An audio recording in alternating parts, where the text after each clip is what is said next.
अस्सलाम वालेकुम, welcome back to the cricket champion show. हाजिर है कि नए एपिसोड के साथ। भाई साहब, पीएसएल का अल क्लासिको हो चुका है। कराची वर्सेस लाहौर, क्या धमाकेदार लास्ट बॉल थ्रिलर रहा है, क्या खूबसूरत परफॉर्मेंस दी है कैरन पोलार्ड ने, शुएब मलिक ने क्या किया है, साहिबजादा फरहान, भाई साहब क्या बात है, और Shaheen Shah Afridi, pace is back bro. भाई सारी डिटेल आपके साथ शेयर करेंगे। उसके साथ साथ इंडिया वर्सेस इंग्लैंड टेस्ट के बारे में भी बात करेंगे। और बाबर आजम की एक वीडियो जो है वो बहुत ज्यादा वायरल हो रही है, जिसमें बाबर आजम बड़े गुस्से में हैं और एक बोतल भी उठाई है उन्होंने कि भाई मार दूंगा। और बेन स्टोक भी उन्होंने कहा। बेन स्टोक से आप लोग समझ सकते हैं कि मैं किस बारे में बात कर रहा हूँ। ये सारी डिटेल आपको आज की वीडियो में मिलने वाली है। मैं सईद फैजान से आपके लिए लाता हूँ क्रिकेट से रिलेटेड मजेदार किस्म का कंटेंट। आप दोस्तों से हमेशा छोटी सी रिक्वेस्ट होती है, चैनल को सब्सक्राइब कर दिया करें। सबसे पहले बात कर लेते हैं भाई साहब अल क्लासिको ऑफ पीएसएल। ये अल क्लासिको अगर आपको नहीं पता, अगर आपने कभी फुटबॉल देखा है तो ये मेसी और रोनाल्डो का जो क्लब था मैनचेस्टर यूनाइटेड और रियल मैड्रिड, इनका जो मैच होता था ना लीग के अंदर, उसको अल क्लासिको यानी प्योर क्लासिक कहा जाता था। जिसे आजकल आपने देखा होगा प्योर सिनेमा, तो सेम यही सिचुएशन है पीएसएल के अंदर लाहौर वर्सेस कराची के मैच में। लाहौर ने आज टॉस फिर से हारा। लगा ऐसे कि शायद चलो आज लाहौर टॉस हारा है, हो सकता है मैच जीत जाए, लेकिन ऐसा नहीं हुआ। कराची ने टॉस जीता और उन्होंने कहा कि हम बॉलिंग करेंगे। शुरू के अंदर इतना फंसाया है, और शान मसूद की क्या खूबसूरत कैप्टनसी है। कभी पहला ओवर फास्ट बॉलर कर रहे हैं, फिर स्पिनर आ रहे हैं, फिर दूसरा स्पिनर आ रहा है। भाई कमाल फंसा के रखा है। लेकिन फिर भी करते कराते जो लाहौर कलंदर की टीम है वो साहिबजादा फरहान के 70 प्लस रन, और उनके साथ जो नीचे से आके जॉर्ज लिंडा ने इनिंग खेली है, उसकी बदौलत कोई 175 रन की एक टारगेट उन्होंने सेट किया। अब 175 रन का टारगेट, जहां पे इतनी बैटिंग मुश्किल थी, लेकिन लाहौर कलंदर ने कोई आखिरी 7 ओवर में आखिरी 6 ओवर में 77 रन बनाए थे।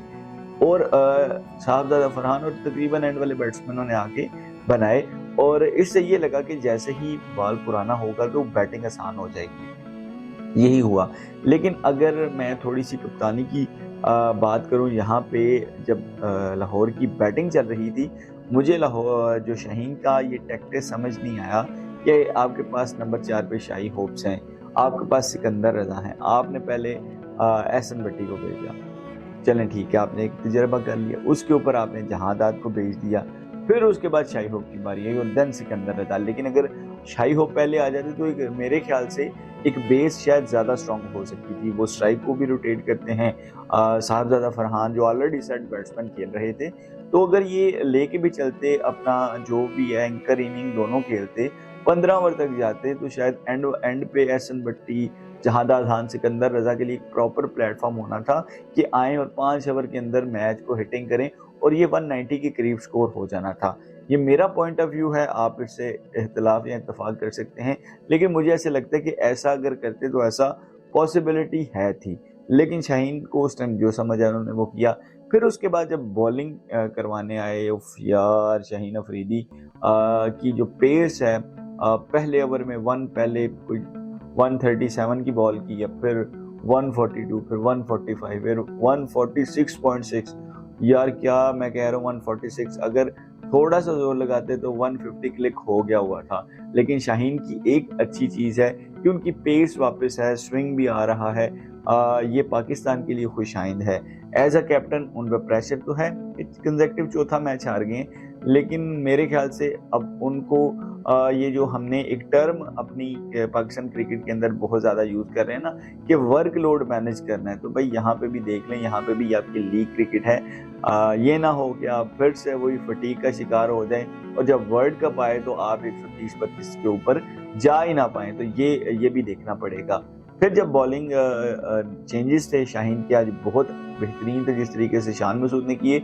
शाहीन ने पहला ओवर खुद किया, फिर जमान आए, फिर खुद आए, फिर उसके बाद भाई जहादात आए, फिर स्पिनर आया, फिर जमान आए। तो ये जो पावर प्ले यूटिलाइजेशन थी बेहतरीन थी। 4 विकेट शुरू में निकाल लिए, लेकिन उसके बाद वो जो एक उनको पूरी जो कमी है ना, वो राशिद खान की महसूस हो रही है। 6 ओवर के बाद 7वें ओवर में राशिद खान आते थे, 7वां, 9वां, 11वां, 13वां, या फिर 7वां, 9वां, फिर 12वां, फिर 15वां, इस तरीके से ये जो मिडल के 4 ओवर थे ना, जैसे अब शुरू से 4 आउट थे, उसके बाद बॉलर्स ने उस तरीके से विकेट्स नहीं निकाले, जिसकी वजह से पोलार्ड और शोएब मलिक को एक चांस मिला जहां पे उन्होंने अपनी बैटिंग के स्किल्स, जाहिर सी बात एक्सपीरियंस प्लेयर है, दोनों 15-15 हज़ार रन कर चुके हैं और माशाल्लाह जो पोलार्ड साहब हैं उनके जो 15,000 रन हैं उनमें उनका स्ट्राइक रेट भी 150 के स्ट्राइक रेट उन्होंने किया है। तो सोचें कि भाई साहब क्या ही भला होगी। तो उनका एक्सपीरियंस भी था, उन्होंने वो मैच को बड़े आसानी से बड़ा करीब कर दिया। यहाँ पे वो राशिद खान की कमी है कि मिडिल ओवर में इनसे विकेट नहीं निकले, ऊपर से 4 विकेट थे।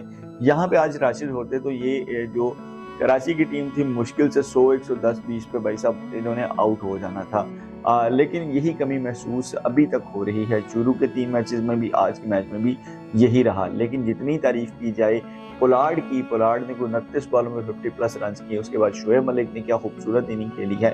हाँ, जब शोएब मलिक आउट हुए तो हमारी सना भाभी बहुत ज्यादा उदास नजर आई।